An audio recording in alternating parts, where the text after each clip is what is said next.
puluhan tahun berlalu. Tembang merdu bertajuk Kalau Bulan Bisa Ngomong dan Gantengnya Pacarku seperti enggan terkubur bersama waktu.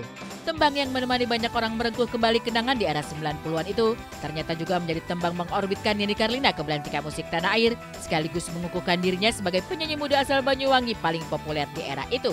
Tapi kini, setelah cukup lama berjarak dari panggung pasca gantung mic, seperti apa kehidupan Nini? Masihkah ia cantik dan memukau seperti 30 tahun lalu?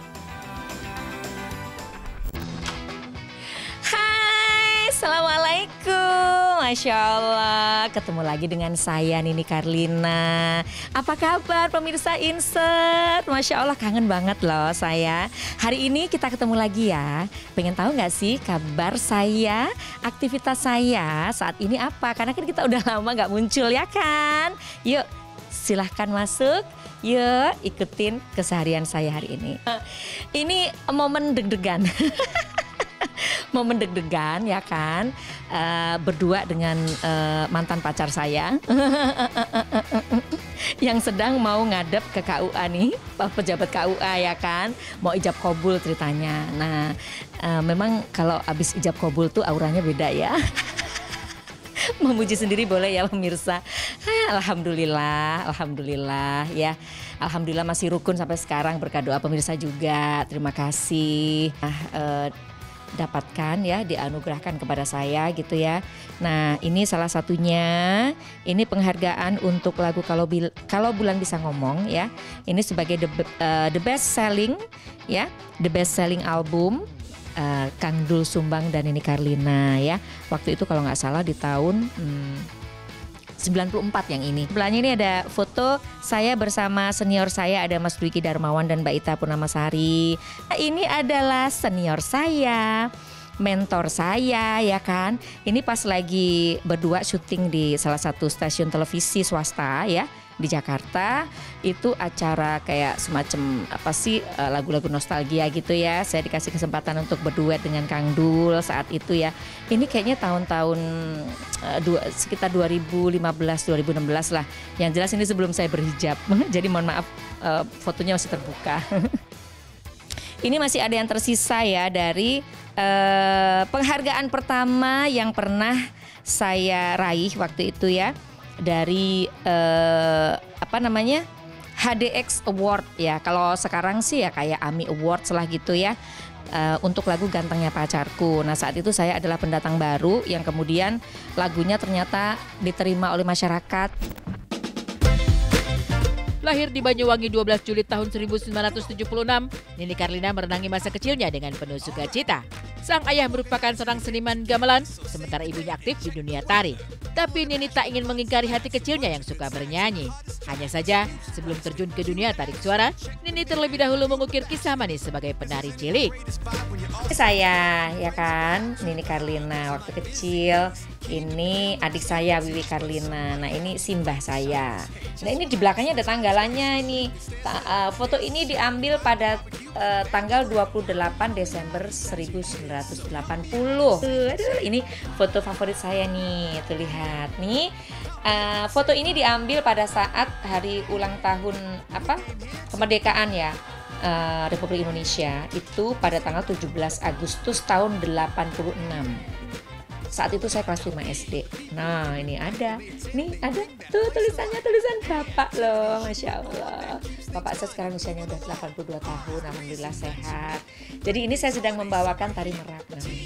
Nih ada Mbak Ike Nurjanah. Tuh ini ya. Jadi jauh sebelum saya rekaman di Jakarta ya, saya sudah ketemu dulu nih dengan artis-artis top papan atas Indonesia waktu itu, jadi penyanyi pendampingnya.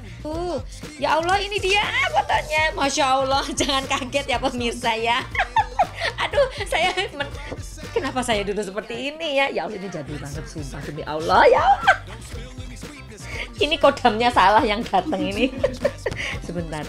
Nah ya kan, ini tahun 1991, which mean ini 1 tahun sebelum saya berangkat ke Jakarta. Nih tampang saya masih seperti itu dengan segala keasliannya ya kan.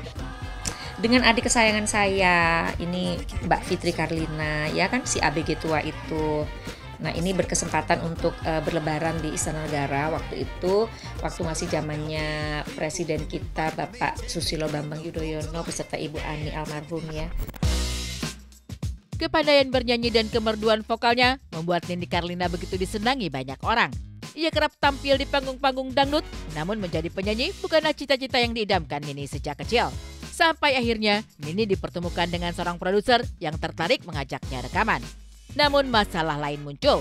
Nini harus menetap di Jakarta, jauh dari kedua orang tua, serta harus pindah sekolah. Tak sampai di situ, Nini juga harus bernyanyi musik dangdut, sebuah aliran musik yang berseberangan dengan prinsipnya kala itu. Kalau dari kecil itu sebetulnya cita-cita ya. Kalau mungkin yang masih jelas di ingatan saya tuh pengennya jadi dokter saya itu. Dari kecil tuh pengennya jadi dokter. Makanya ketika saya masuk SMA ya, ketika kelas 1 naik kelas 2 itu kan penjurusan tuh ya. Saya udah siap-siap tuh, memang sudah ambil kelas biologi waktu itu ya. Nah, tapi nasib berkata lain ya.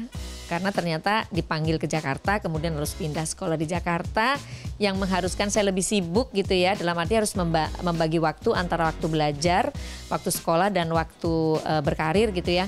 Sehingga saya memutuskan untuk mundur dari kelas biologi jadi pindah ke kelas sosial gitu.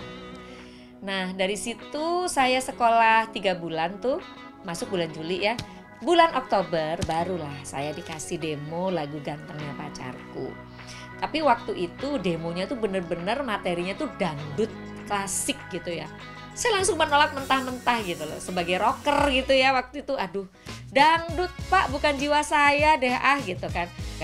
Akhirnya jadilah musiknya seperti yang itu yang selalu kita dengar selama 30 tahun lebih ini ya. Debut Nini lewat tembang merdu bertajuk Gantengnya Pacarku pada akhirnya membuka pintu rezeki lain. Ia didapuk menjadi penyanyi muda pendatang baru paling populer. Honor manggungnya melesat drastis. Tapi yang tak pernah dibayangkan ini, ia mendapat kesempatan emas berduet dengan Doel Sumbang, salah satu penyanyi bintang yang tengah top di masa itu. Menariknya, bukan hanya sekali, melainkan kolaborasi Nini dan Doel melahirkan 5 single hits, salah satunya Kalau Bulan Bisa Ngomong.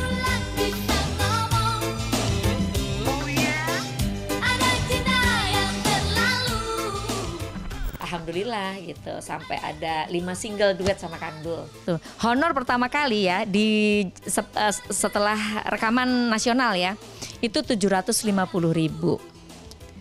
Itu tahun 92.